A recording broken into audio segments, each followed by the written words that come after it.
हरे कृष्णा। आज चर्चा करने का प्रयास करेंगे गीता के 11वें अध्याय का 39 नंबर श्लोक से आगे बढ़ेंगे। तो अभी तक हम लोग देख रहे हैं कि अर्जुन भगवान श्री कृष्ण के विश्व रूप को देखने के बाद भगवान श्री कृष्ण की स्तुति कर रहे हैं। तो ये अर्जुन की प्रार्थनाएं हैं जिनको हम सुन रहे हैं। तो 11वें अध्याय का 39 नंबर श्लोक। वायुर्यमो अग्निर्वरुणः शशांकः प्रजापतिस्त्वं प्रपितामहश्च नमो नमस्तेस्तु सहस्रकृत्वा पुनश्च भूयोऽपि नमो नमस्ते।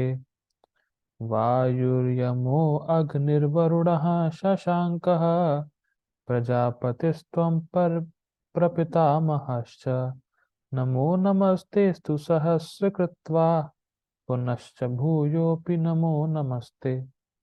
संस्कृत देखिए।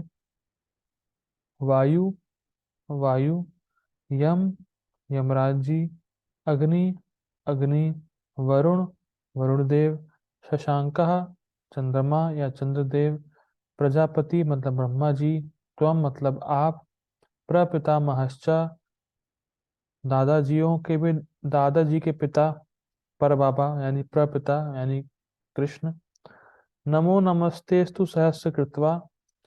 अर्जुन कह रहे हैं कि आप ही वायु हैं, यमराज हैं, अग्नि हैं, वरुण हैं, शशांक हैं, ब्रह्मा जी हैं और ब्रह्मा जी के पिता भी आप ही हैं। इसीलिए मैं आपको हजार हजार बार नमस्कार करता हूँ। नमो नमस्ते सुसहस्र, सहस्र मतलब हजार। मैं आपको हजारों हजार प्रणाम करता हूँ। पुनश्च भूयोपि नमो नमस्ते, और फिर बार बार प्रणाम करता हूँ, फिर दोबारा प्रणाम करता हूँ। तो बार बार अर्जुन यहाँ पे भगवान श्री कृष्ण को प्रणाम कर रहा है। अनुवाद देखिए। आप वायु हैं तथा परम नियंता हैं, आप अग्नि हैं, जल हैं तथा चंद्रमा हैं, आप आदि ब्रह्मा हैं और आप प्रपितामह हैं। अतः आपको हजार बार नमस्कार है और पुनः नमस्कार है। ठीक है। गीता भूषण टीका देखिए। सभी शब्दों में आप का ही वर्णन करते हैं, आप ही सभी देवता हैं। इसको वायु से लेकर चंद्रमा के उपलक्षण से समझ लेना चाहिए। यानी यहाँ पे केवल वायु और चंद्रमा को नाम दे रहे हैं, पर इससे हमें समझ जाना चाहिए उपलक्षण से कि सारे देवता भगवान ही हैं। अब आपको बड़ा आश्चर्य होगा कि सारे देवता भगवान ही हैं, ये क्या बात बोल रहे हैं। तो ये बात आगे टीका में क्लियर होगी। ठीक। ब्रह्मा जी पितामह हैं और आप उनके पिता हैं, इसीलिए प्रपितामह है। तो ब्रह्मा जी के पिता कौन है? भगवान श्री कृष्ण। ठीक है।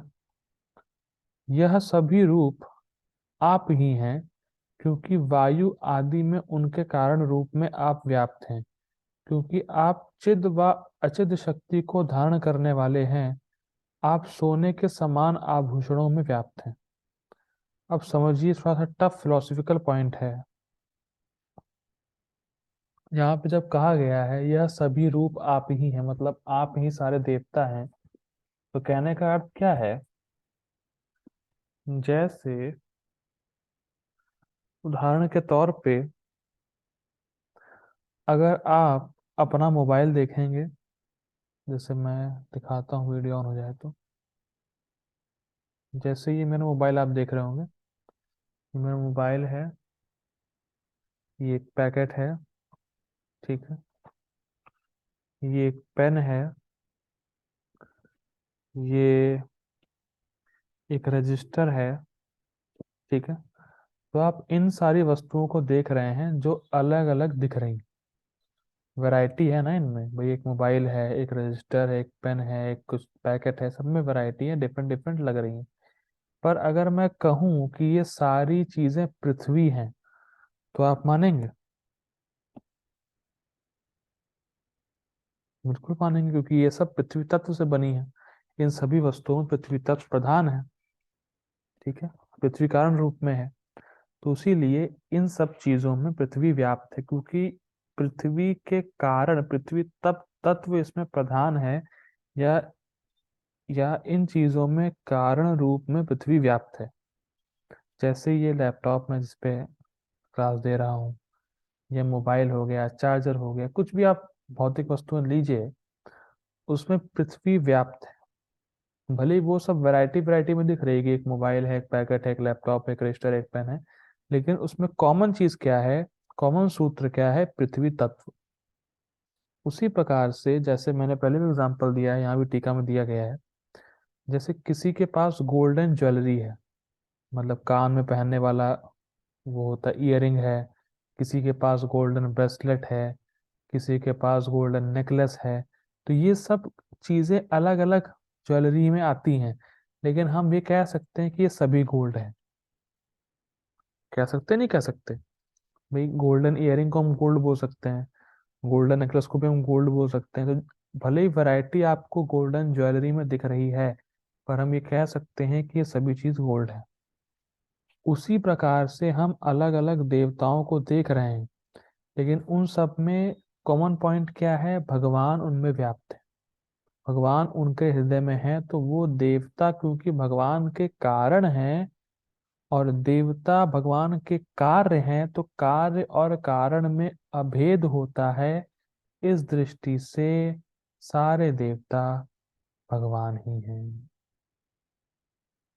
जब भगवान सभी देवता है, कहने का अर्थ ये, सभी देवता भगवान। मैं फिर रिपीट कर रहा हूँ, जो देवता है उनके कारण है भगवान श्री कृष्ण, और भगवान श्री कृष्ण का कार्य है देवतागण। तो कार्य और कारण में अभेद होता है। जैसे जो गोल्ड माइन है वो कॉज है, और जो कार्य है वो ज्वेलरी है, लेकिन हम फिर भी ज्वेलरी को गोल्ड बोल सकते हैं। उसी प्रकार से हम देवता, जो जितने भी देवता हैं वो भगवान ही हैं, मतलब भगवान श्री कृष्ण ही है, क्योंकि कारण और कार्य में अभेद होता है इस दृष्टि से।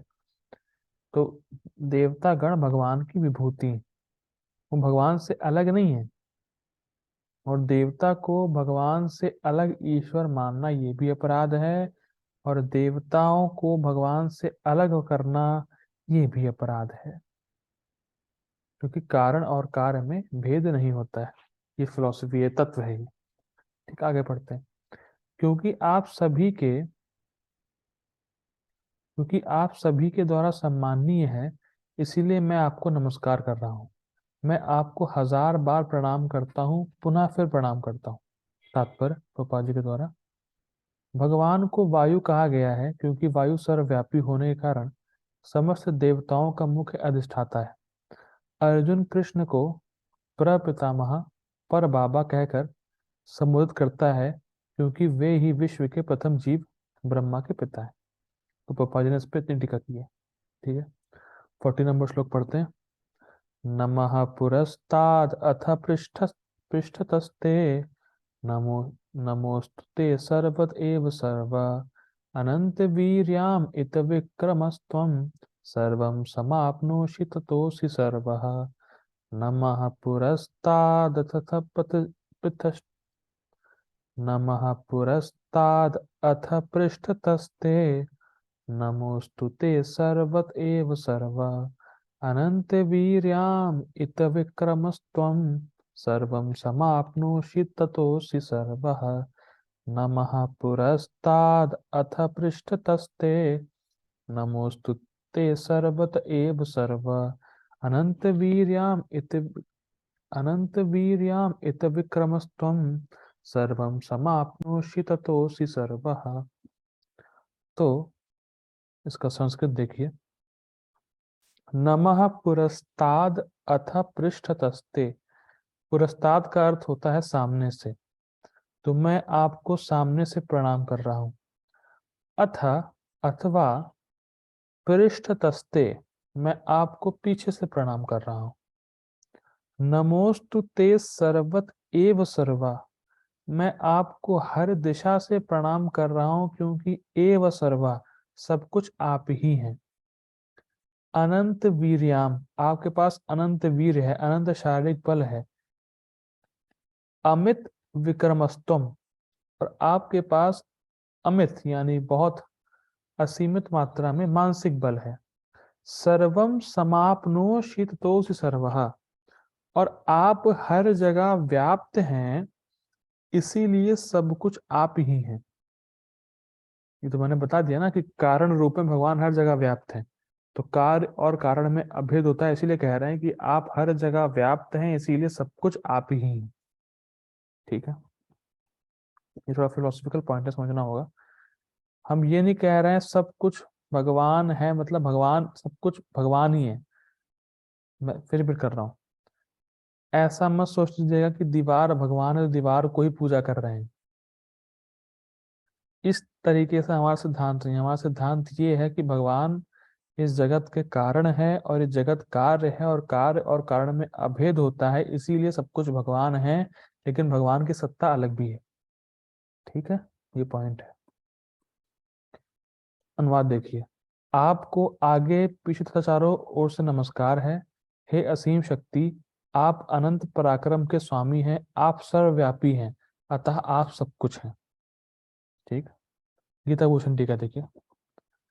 अतिशय भक्ति के कारण, यह नहीं जानते हुए कि कितने प्रणाम पर्याप्त होंगे, अर्जुन बार बार प्रणाम कर रहे हैं। वो समझ ही नहीं पा रहे कितना प्रणाम करूं मैं, जितना प्रणाम कर रहा हूं उतना कम पड़ रहा है भगवान की ऐश्वर्य को देख के। ठीक। आप ही सब कुछ हैं। मैं आपको प्रणाम करता हूं जो सभी जगह अवस्थित हैं, अर्थात पीछे, सामने और सभी जगह। कहने का अर्थ है कि हर जगह अर्जुन भगवान को ही देख रहे हैं, इसीलिए जहां भी वो देख रहे हैं वहां वो प्रणाम कर रहे हैं। ठीक है। आपके पास असीमित शारीरिक बल और अपरिमित मानसिक बल है। तो जो श्लोक में आया था अनंत वीर्यम, अनंत वीर का अर्थ है शारीरिक बल, और अमित विक्रमस्तम मतलब भगवान में असीमित मानसिक बल है। अब इंटरेस्टिंग पॉइंट यहाँ पे ले रहे हैं बलदेव विद्याभूषण। भगवान में असीमित शारीरिक बल है और अपरिमित, जिसको आप, परिमित मतलब जिसको आप किसी के फाउंडेशन या किसी बाउंड्री में नहीं ले सकते, तो अपरिमित मानसिक बल है, इसीलिए आप शास्त्र का प्रयोग करने में प्रवीण हैं। इसका मतलब क्या है, ये इंटरेस्टिंग है। देखिए, हो सकता है कि इस जगत में किसी के पास बहुत शारीरिक बल हो, कोई सिक्स पैक्स एब वाला कोई व्यक्ति हो जिसमें बहुत बल हो, शारीरिक रूप से वो हट्टा कट्टा हो, लेकिन जरूरी तो नहीं है कि उसके पास शास्त्र का ज्ञान हो या इतना मानसिक बल हो कि वो शास्त्र के ज्ञान को अपने जीवन में अपना सके। जरूरी तो नहीं है। किसी के पास बहुत शक्ति है, बहुत असीमित रूप से, असीमित नहीं कहेंगे, मतलब बहुत पावरफुल है, बहुत बॉडी बिल्डर वाला व्यक्ति है, बहुत हट्टा कट्टा है। जरूरी तो नहीं है कि वो शास्त्र का ज्ञान उसके पास हो या शास्त्र का ज्ञान वो अपने जीवन में अप्लाई कर सके। या कोई अगर हेल्दी व्यक्ति है, जरूरी तो नहीं कि वो हरे कृष्ण जप कर रहा है, भक्ति कर रहा है। तो भगवान के पास शारीरिक बल तो है ही, और साथ साथ अनंत ज्ञान भी है। कहने का मतलब भगवान को ये पता है कि शास्त्र की शिक्षा कब, कैसे और किस परिस्थिति में अप्लाई करना है। इसमें भगवान प्रवीण है। हो सकता है किसी के पास शारीरिक बल हो पर शास्त्र का ज्ञान ना हो सकता है किसी के पास शास्त्र का ज्ञान हो पर शारीरिक बल ना हो। लेकिन भगवान में दोनों ही चीजें असीमित मात्रा में, फुल मात्रा में। ठीक है। यह दर्शाता है कि अन्यों के पास एक प्रकार की शक्ति ही है, मतलब किसी व्यक्ति के पास एक ही एक्स्ट्रा होगी, लेकिन भगवान में दोनों ही असीमित मात्रा में। भीम आदि के पास अति शारीरिक बल है, जो भीम था, और दुर्योधन आदि के पास शिक्षा के लिए अत्यधिक बुद्धि है, लेकिन दोनों किसी के पास नहीं। ठीक है। अर्जुन फिर भगवान के सभी रूप होने के कारण कह रहे हैं, आप सर्वव्यापी हैं, इसीलिए आप सब जगह हैं, आप सब कुछ हैं। मैं फिर रिपीट कर रहा हूं। अर्जुन फिर भगवान के सभी रूप होने के कारण कह रहे हैं कि सब कुछ आप ही हैं, आप सर्वव्यापी हैं, इसीलिए सब आप सब कुछ हैं। देखिए, हो सकता है किसी व्यक्ति को ना समझ में आए, मैं फिर रिपीट कर दे रहा हूँ। देवता भगवान की विभूति हैं, और देवता भगवान से अलग हैं, लेकिन भगवान ही देवताओं के कारण हैं, और देवता भगवान के कार्य हैं, और कार्य और कारण में भेद नहीं होता है, इसीलिए भगवान सर्वव्यापी होने के साथ साथ सब कुछ है। जैसे कोई व्यक्ति डीएम का लेटर आपके लिए लेके आए, मान लीजिए कोई चपरासी डीएम का लेटर आपको लेके आता है, आपके घर आके देता है, तो आप मानते हैं ना कि वो जो आज्ञा है वो डीएम की है। भले चपरासी आपको सुना रहा हो या लेटर दे रहा हो, लेकिन आप मानते हैं ना कि वो जो आज्ञा है, जो लेटर है, वो डीएम का है। तो उसी प्रकार से चपरासी डीएम का प्रतिनिधि है। तो वैसे ही देवता गण भी भगवान के प्रतिनिधि हैं, पर देवता को भगवान नहीं मानना है, फर्स्ट पॉइंट। और ना भगवान से अलग मानना है। दो बातें मैंने बोली, देवता को भगवान भी नहीं मानना है और देवताओं को भगवान से अलग भी नहीं मानना है। ठीक है। और भगवान सर्वव्यापी कहने का इन द सेंस है कि सब कुछ भगवान की शक्ति है। इस जगत में भगवान अपनी शक्तियों के माध्यम से व्याप्त हैं, इसीलिए सब कुछ भगवान है, अचिंत्य भेदा भेद। ठीक है। विष्णु पार्ष की पुष्टि करता है, योयम तवागतो देव समीपम देवता गणः स्वत्वम एव जगत सृष्टा यतः सर्वगतो भवान। हे भगवान, जो देवता आपके पास आता है वह आप ही हैं। ठीक। क्योंकि हे जगत सृष्टा, आप सर्वव्यापी हैं। विष्णु पुराण में समझा दिया इसको। ठीक है। तात्पर्य देखिए, कृष्ण के प्रेम से विभूत उनका मित्र अर्जुन सभी दिशाओं से उनको नमस्कार कर रहा है। वह स्वीकार करता है कृष्ण समस्त बल तथा पराक्रमी के स्वामी हैं और युद्ध भूमि में एकत्र समस्त योद्धाओं से कहीं अधिक श्रेष्ठ है। क्यों? क्योंकि भगवान के पास अधिक शारीरिक बल भी है और मानसिक बल भी है, दोनों ही है, इसीलिए भगवान श्रेष्ठ है। विष्णु पुराण में कहा गया है, जो जो हमने टीका में देखा था, वही गोपाल जी कोट कर रहे हैं, यो अयम तवागतो देव समीपम देवता गणः स्वतमेव जगत श्रेष्ठ यतः सर्वगतो भवान। आपके समक्ष जो भी आता है, चाहे वह देवता ही क्यों ना हो, हे भगवान, वह आपके द्वारा ही उत्पन्न है। तो देखिए, कार्य और कारण में अभेद होता है। जैसे एक एग्जांपल सुनिए, जैसे बादल और सूर्य में भेद है कि नहीं है? हम देख ही रहे हैं, सूर्य अलग है, बादल अलग है, लेकिन अभेद भी है। क्योंकि बादल और सूर्य भले अलग दिख रहे हैं, लेकिन सूर्य का कार्य है बादल, सूर्य की शक्ति है बादल, सूर्य की वजह से बादल बनता है। इसको समझ में आता ही होगा। इसीलिए अभेद है। भले सूर्य बहुत दूर हो और बादल यहीं पर हमारे नजदीक हो, लेकिन फिर भी सूर्य और बादल एक ही है, क्योंकि कार्य और कारण में भेद नहीं होता। जैसे फिर एग्जांपल, गोल्डन ज्वेलरीज को भी हम गोल्ड बोलते हैं, क्योंकि गोल्ड उसमें व्याप्त है। तो वैसे ही देवता तो एक जीव है, लेकिन क्योंकि वो भगवान की शक्ति है, भगवान के अंश हैं, इस दृष्टि से अभेद है। इसी दृष्टि से कहा जा रहा है कि भगवान ही देवता है। क्योंकि भगवान देवता को भगवान नहीं मानना है और देवता भगवान है भी नहीं, लेकिन कार्य और कारण की दृष्टि से बस बोला जा रहा है। ठीक है। तो फिलोसफिकल पॉइंट है, लेकिन समझना होगा। ठीक है। हरे कृष्णा। हम लोग ये रुकते हैं आज। जगद्गुरु श्रील प्रभुपाद की जय, श्रीमद् भगवद गीता की जय। हरे कृष्णा।